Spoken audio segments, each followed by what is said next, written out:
Assalamualaikum warahmatullahi wabarakatuh. Alhamdulillah. Alhamdulillahil aliyyil a'la alladhi khalaqa fasawwa walladhi qaddara fahada. Ashhadu an la ilaha illallah wahdahu la syarika lah wa ashhadu anna Muhammadan abduhu wa rasuluh sallallahu alaihi wa ala alihi wa ashabihi wa man sara ala nahjih wastanna bisunnati ila yaumil qiyamah. Qala ta'ala ya ayyuhalladzina amanu ittaqullaha haqqa tuqatih wa la tamutunna illa wa antum muslimun. Allahumma inna nas'aluka ilman nafi'an wa rizqan tayyiban wa amalan mutaqabbala. Ikhwani wa akhwati fid din, kaum muslimin dan muslimat, al-hadirin wal hadirat, al-musyahidin wal musyahidat, saudara-saudari para pendengar Radio Rabbani dan KMTV dimanapun berada, dan para pecinta ilmu rahimani wa rahimakumullah. Alhamdulillah, kita masih diberikan kesempatan oleh Allah Subhanahu wa taala untuk bisa melaksanakan salah satu tugas kita di sisinya, tugas mengabdikan diri kita kepadanya. Dan kemudian kita diberikan pula kesempatan untuk bisa mempelajari tauhid yang merupakan salah satu dasar dan pokok dalam kehidupan kita. Mudah-mudahan kita senantiasa diberikan kemudahan oleh Allah untuk bisa menambah ilmu kita, ilmu yang berkaitan dengan hubungan kita dengan Allah, hubungan kita sesama manusia, yang semua itu dilandaskan di atas tauhid, di atas tauhid, di atas dasar yang paling pokok dalam kehidupan kita. Kemudian ucapan salat dan salam untuk Nabi kita yang mulia sallallahu alaihi wasallam. Allahumma salli wa sallim wa barik ala Muhammad. Kemudian untuk keluarga dan para sahabatnya dan siapapun dari umatnya yang setia sampai hari kiamat kelak. Pagi ini kembali bersama kitab Al-Mulakhas fi Syarh Kitab Tauhid. Pagi dalam pembahasan yang ada pada halaman 127. Ya, sebagaimana pagi kemarin kita juga sudah bahas kelanjutan dari bab ini, di mana seluruh sembahan selain Allah adalah batil. Seluruh ketaatan ibadah yang dilakukan selain kepada Allah adalah batil. Kemudian pada pagi ini, di mana Syekh Muhammad bin Abdul Wahab membawakan sebuah hadis dengan mengatakan wa fis sahihi, dalam sahih maksudnya adalah sahih Bukhari dan Muslim, an Anasin, dari sahabat mulia Anas Ibnu Malik radhiyallahu taala an, qala, dia berkata, syujjan nabiyyu sallallahu alaihi wasallam yauma Uhudin wa kusirat raba'iyatuhu, di mana Nabi SAW terluka kepalanya pada hari perang Uhud, di mana Nabi SAW terluka kepalanya dan patah gigi serinya. Faqala, lalu Nabi SAW berkata, kaifa yuflihu qaumun sajju nabiyahum, bagaimana akan beruntung satu kaum di mana kaum tersebut melukai nabinya. Fanazalat, lalu kemudian Allah menurunkan satu ayat, laisa laka minal amri syai', laisa laka minal amri syai'. Di sini Allah Subhanahu wa taala mengatakan kamu tidak memiliki kuasa atas segala sesuatu. Dalam surat Al-Imran ayat 128. Ikhwafillah, dalam redaksi hadis ini kita dapatkan bahwa Nabi kita sallallahu alaihi wasallam menyebutkan satu perkataan, bagaimana mungkin akan beruntung satu kaum kalau kaum tersebut melukai nabi mereka. Nah, lalu kemudian Allah menurunkan Allah menurunkan firman-Nya dengan mengatakan laisa laka minal amri syai. Perkara itu bukan di tangan kamu yang menentukan beruntung atau tidaknya wahai Muhammad. Perkara itu bukan di tangan siapa-siapa. Hukuman dan vonis itu bukan di tangan Nabi kita alaihi salatu wassalam. Nah, kemudian hukuman itu adalah di tangan dan dikuasanya Allah Azza wa Jalla. Naam. Lalu kemudian Syekh Shalih Al-Fauzan menjelaskan, wa fi sahih, maksud di sini wa fi sahihaini Al-Imam Al-Bukhari dan Al-Imam Muslim. Kata syujjatul jarh fil ra's wal wajh khasa. Luka di kepala dan secara khusus adalah di wajahnya. Ini Nabi SAW di hari itu terluka, sangat dahsyat pertempuran di hari itu, di mana kaum muslimin pada saat pertamanya memperoleh kemenangan karena taat di dalam perintah Rasulullah sallallahu alaihi wasallam, di mana Rasul membagi sebahagian sahabat yang memiliki keahlian dalam bidang memanah, mereka ditempatkan di Jabal Rumat. Kata Nabi SAW, tidak boleh kalian turun apapun yang terjadi di bawah. Lindungi mereka, orang-orang yang bertempur di bagian bawah, dan tugas kalian menghujani mereka dari atas dengan anak panah. Qaddarallah, setelah peperangan dimulai, umat Islam mengalami kemenangan, dan pasukan-pasukan Quraisy kocar-kacir, sehingga tidak membutuhkan waktu yang lama pasukan Quraisy mundur. Tentu dengan meninggalkan berbagai macam ghanimah. Akhirnya para sahabat yang berada di Jabal Rumat, yang dikatakan oleh Rasul tidak boleh turun apapun yang terjadi di bawah, kemenangan atau kekalahan.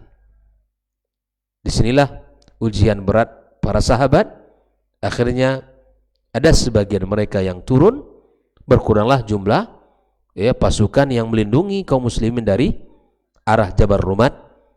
Akhirnya pasukan Khalid bin Walid di saat itu masih dalam barisan kaum kafir Quraisy, pasukan berkuda yang beliau pimpin. Akhirnya dia dengan pasukan tersebut mengelilingi Jabal Rumat, yang menjadikan posisi mereka orang-orang kaum muslimin berada di tengah-tengah, setelah dikepung dari arah belakang oleh pasukan berkuda kafir Quraisy. Sampailah di saat itu seruan bahwa kekuatan umat Islam sudah mulai kocar-kacir, dan Nabi SAW telah diisukan meninggal untuk memporak-porandakan kekuatan kaum muslimin, sehingga Nabi SAW melindung dan menjaga agar tidak mendapatkan tekanan yang lebih kuat. Akhirnya para sahabat menjaga beliau berbaris betis, kemudian akhirnya pada terlukalah wajah Rasulullah SAW dan patah gigi jarinya. Inilah kisahnya ikhwafillah. Yaum Uhud, yaitu perang Uhud yang terjadi pada tahun setelah terjadinya perang Badar, perang pertama dari sejarah Islam. Setahun setelah itu terjadilah perang Uhud, di mana perang Uhud ini merupakan salah satu tempat ajang balas dendamnya kafir Quraisy atas kekalahan telak mereka di perang Badar. Mereka ingin membalas kekalahan yang sangat dahsyat yang menimpa mereka. Akhirnya mereka 1 tahun kemudian mempersiapkan diri, mempersiapkan kekuatan, mempersiapkan segala sesuatu untuk mengalahkan kaum muslimin. Akhirnya terjadilah pertempuran kedua, yaitu disebut dengan perang Uhud. Uhud adalah jabalun ma'ruf, sebuah bukit yang sangat dikenal di dalam sejarah Islam. Syamali al-Madinah. Kanat indahu al-waq'atul masyhura fanusibat ilaihi.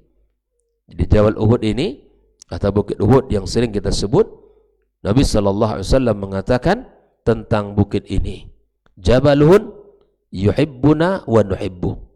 Bukit Uhud ini, kata Nabi sallallahu alaihi wasallam, adalah mencintai kita dan kita mencintainya. Karena terbukti dari apa yang dikatakan Nabi sallallahu alaihi wasallam bahwa ketika dia dan beberapa sahabat naik di atas Bukit Uhud, Nabi mengatakan, "Utsbut ya Uhud." Dia bergerak. "Utsbut ya Uhud." Diam wahai Uhud.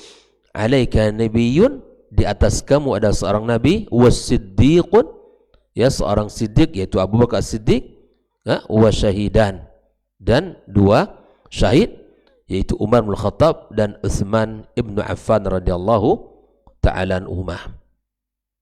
Dan dalam hadis yang lain pula Nabi membicarakan tentang Uhud ini, seperti mana yang terdapat dalam keutamaan melaksanakan salat jenazah. Barang siapa yang menyolatkan jenazah, falahu qirat. Barang siapa yang menyolatkan jenazah, maka baginya satu qirat. Dan barang siapa yang menyolatkan jenazah sampai dia dikuburkan, dia mengikutinya, maka falahu qiratan. Baginya dua qirat. Para ulama mengatakan satu qirat itu adalah seperti Bukit Uhud. Ya, Bukit Uhud yang sangat panjang, lebih kurang 9 kilo, besar, panjang. Begitulah pahala yang Allah berikan kepada yang menyolatkan jenazah. Maka jika kita mendapatkan kesempatan di mana di saat kita salat di sebuah masjid ada jenazah yang ingin disalatkan setelah salat berjamaah misalnya, atau sebelum salat berjamaah kebetulan kita mampir, maka jangan tinggalkan keutamaan untuk menyolatkan jenazah. Karena pahalanya sangat besar. Pahalanya sangat besar. Ikhwah fillah rahimakumullah, itulah Bukit Uhud. Nah, Ar-Rubaiyah ay hiya sinnu allati ba'da ats-tsaniyah. Wal insan lahu arba'u rubaiyat. Ya. Lalu kemudian, ya, kaifa yuflihu qaumun, bagaimana satu kaum itu beruntung? Maksudnya apa?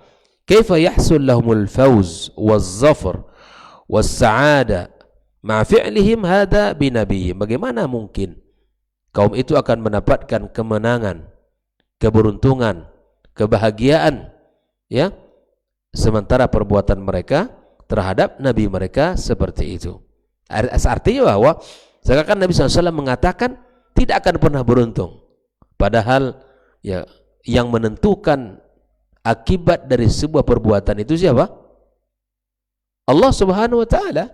Ya, perkataan yang seperti ini lalu kemudian diluruskan oleh Nabi sallallahu alaihi wasallam sampai Allah turunkan ayat dalam surat Ali Imran, "Laisa laka minal amri syai'." Bayangkan Nabi saja ya diluruskan oleh Allah Azza wa Jalla. Nabi saja ya tidak memiliki kuasa, apalagi manusia biasa. Apalagi yang bukan Nabi. Dia tidak memiliki keutamaan apa-apa untuk menentukan. Jadi ada beberapa hari ini viral berupa video ajaran baru ya bahwa kehidupan dalam majelisnya itu syaratnya kalau dia datang dengan suami istri ya boleh untuk tukar dan gonta-ganti pasangan. Gonta-ganti pasangan antara dia dengan jamaahnya, kemudian jamaah sesama jamaahnya. Tidak ada halangan dan tidak ada rintangan, sampai dia mengatakan, saya menjamin kalian ya di dunia dan di akhirat kelak. Nah, ini tentu ajaran sesat yang semoga pemerintah kita segera menangkap oknum yang seperti ini. Yang anehnya banyak juga dari kaum muslimin dan muslimat yang mengikuti, yang sudah jelas bahwa dia adalah bukan Nabi, tetapi mengaku Nabi selain Nabi Muhammad SAW, dan dia membawa ajaran nenek moyangnya, leluhurnya, dan itulah yang diterapkan dalam majelis dia. Nah, ikhwafillah, ini akan terus ada jika seandainya kehidupan beragama tidak didasari dengan ya akidah yang benar dan tidak memiliki panduan yang kokoh. Nah, ikhwafillah, minal amr ay minal hukum fil ibad. Yang menghukumi dari hamba itu tidak ada bagian dari Nabi kita Muhammad sallallahu alaihi wasallam. Lalu kemudian Syekh Shalih Al-Fauzan menyebutkan al-ma'na al-ijmali lil hadis. Makna global dari hadis ini apa? Yukhbiru Anasun amma hasala lin Nabi sallallahu alaihi wasallam bi waq'ati Uhud min al-ibtila'i wal imtihan. Anas menceritakan apa yang terjadi pada Nabi kita sallallahu alaihi wasallam pada perang Uhud, dari ujian dan cobaan yang ia alami ala aidi a'daihi, ya, bahwa itu terjadi di tangan musuh-musuhnya. Nabi SAW juga mendapatkan ujian manusia biasa, luka juga. Sedangkan Nabi saja terluka, ya kan? Kalau memang ya kalau Nabi SAW itu betul-betul, ya, artinya mereka ini memiliki hal-hal yang melebihi daripada manusia biasa. Artinya manusia biasa memiliki sifat. Mereka juga ketika terluka, ya terluka, kena senjata tajam terluka. Mereka ketika ya bekerja, ya letih. Mereka ketika merasakan lapar dan haus juga. Begitulah manusia. Ya, karena dia manusia. Ini ada orang yang maka tidak ada dan tidak betul jika ada di antara, ya, bagian dari ilmu Islam, ilmu kebal itu, ya kan? Ilmu kebal. Kalau Nabi SAW, ya, memiliki ilmu seperti itu, maka Nabi tidak akan terluka. Hari ini kan menjadi hal yang sangat menarik untuk dimiliki ilmu kebal, ya, tidak terluka. Ya, kalaulah bukan karena ada ritual ataupun cara-cara khusus yang jelasnya akan menyelisih syariat, itu tidak akan, kalau seandainya di situ hal yang dilakukan tidak menyelisih syariat, pasti dibolehkan dalam Islam. Maka tidak ada istilahnya ilmu kebal. Nabi saja kalau terkena senjata tajam terluka, itu hal yang biasa. Oleh karena itu, Nabi di perang Uhud terjadi di mana wajahnya terluka dan gigi sirinya patah. Ya. Ala aidi a'daihi min al-isabati fi mawdi'aini min jasadihi syarif. Ya, dua titik, ya, dua hal yang terluka dari tubuh Nabi kita SAW. Fa ka'annahu SAW lahiqahu ya'sun min falahi kufari Quraisy. Seakan Nabi kita SAW putus asa dari keberuntungan kafir Quraisy. Ya. Faqila lahu bisababi dzalika, maka dikatakanlah kepada Nabi SAW, laisa laka minal amri syai'.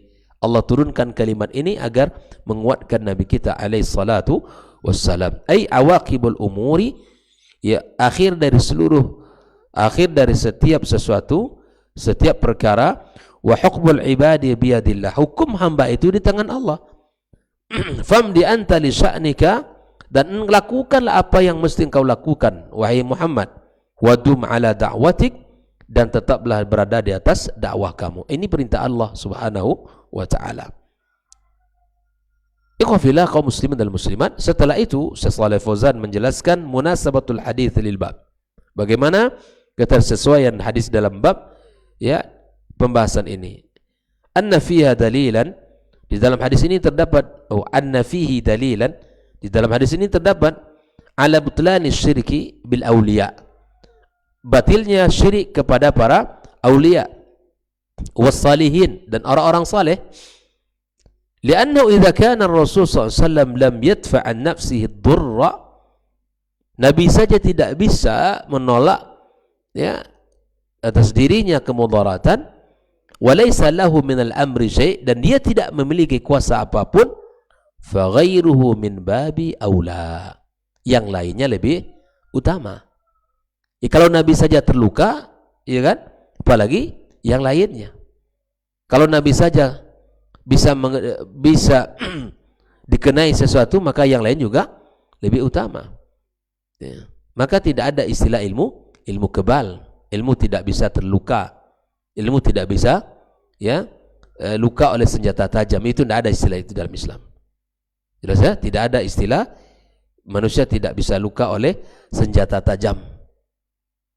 Kecuali memang di situ dia memiliki ilmu-ilmu yang di luar Islam. Ya, bukan karena kesolehannya, bukan karena kewaliannya. Paham lagi ya? Bukan karena kesolehannya atau kewaliannya. Pastilah karena ada sesuatu yang dia pelajari dan itu di luar syariat. Ya, di luar syariat. Al-itiqafillah ma yustafadu minal hadithi, apa yang bisa kita ambil dari hadis yang kita baca. Yang pertama, butlanu syirki bil awliya'i was salihin. Ya, batilnya syirik terhadap para awliya dan para salihin, orang-orang saleh. Lanna idza kana an-nabi sallallahu alaihi wasallam la yamliku minal amri syai'a, kalau nabi saja tidak memiliki kuasa apapun, fa ghairuhu min babi aula, dan yang lainnya lebih utama tidak memiliki. Ya. Nabi saja tidak memiliki apa-apa dan yang lain tentu lebih utama untuk tidak memiliki. Maka jangan kita terkecoh dengan sebutan orang saleh, para habib, ya, kemudian yang mengkultuskan mereka, ya, tidak atau melampaui dalam bermuamalah kepada mereka. Karena orang saleh, ya, orang-orang aulia atau para habaib misalnya, ya mereka tetap memiliki kekurangan, tidak memiliki kuasa atas apapun di dunia ini. Ikhwafillah. Yang kedua, wuqu'ul asqami wal ibtila' bil anbiya alaihimus salatu wassalam. Terjadinya ujian berat, ya, terhadap para nabi, ya, sallallahu alaihi wasallam. Seperti mana Nabi SAW mengatakan asyaddun nasi bala'un al-anbiya.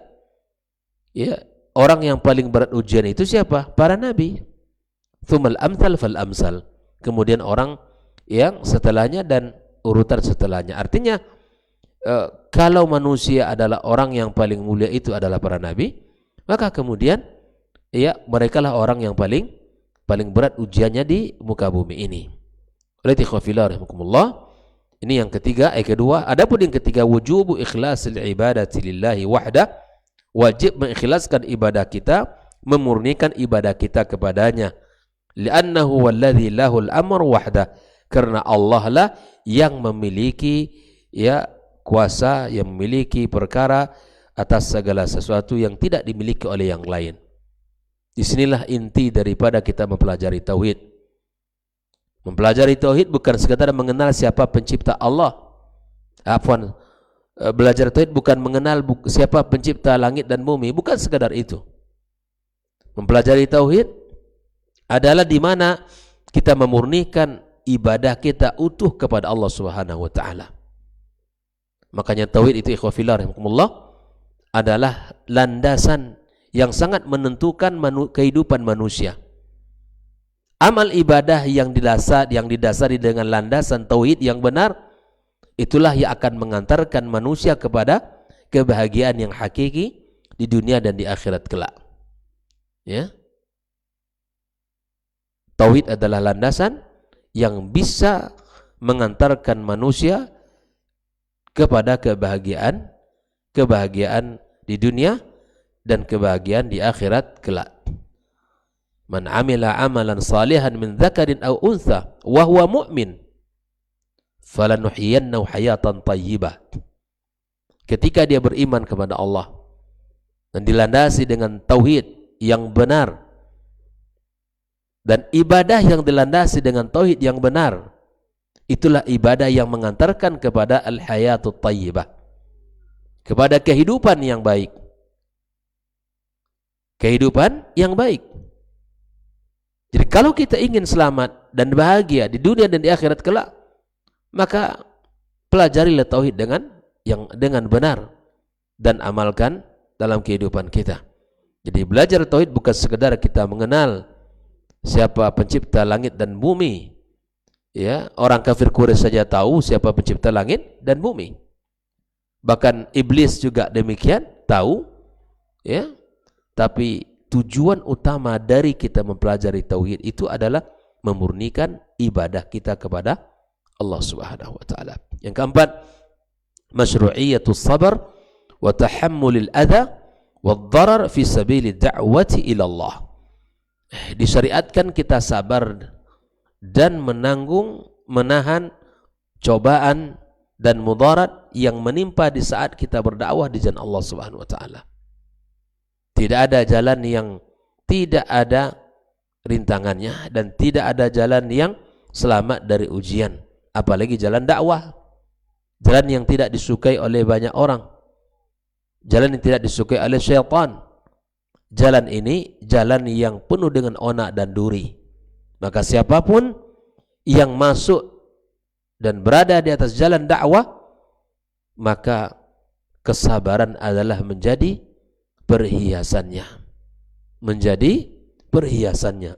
Karena kalau tidak sabar, maka akan cepat kita menyerah dan cepat kita merasa kita ini kalah. Karena kesabaran itulah yang akan membuat kita tetap konsisten sebagaimana Nabi kita sallallahu alaihi wasallam 13 tahun di kota Mekah, dia diusir, dia dicaci maki, dihina dan dipersekusi oleh musuh-musuh Islam. Tapi kemudian dia bersabar, bahkan pada masa di mana diboikot seluruh transaksi muamalah dengan Nabi SAW dan kaum muslimin, sehingga mereka berada pada kesulitan yang sangat luar biasa, dan tetap mereka bersabar dalam mempertahankan akidah mereka dan memperjuangkan dakwah ini. Yang kelima, an-nahyu anil ya'si min rahmatillahi, dilarang kita untuk berputus asa dari rahmat Allah.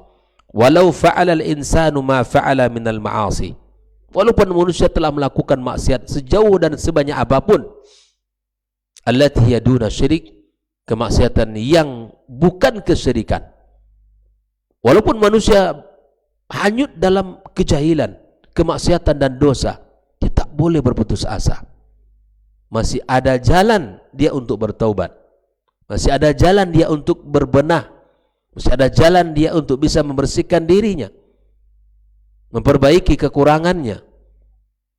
Dan tidaklah berputus asa melainkan orang-orang kafir. Tidak boleh kita menutup jalan orang yang ingin bertaubat.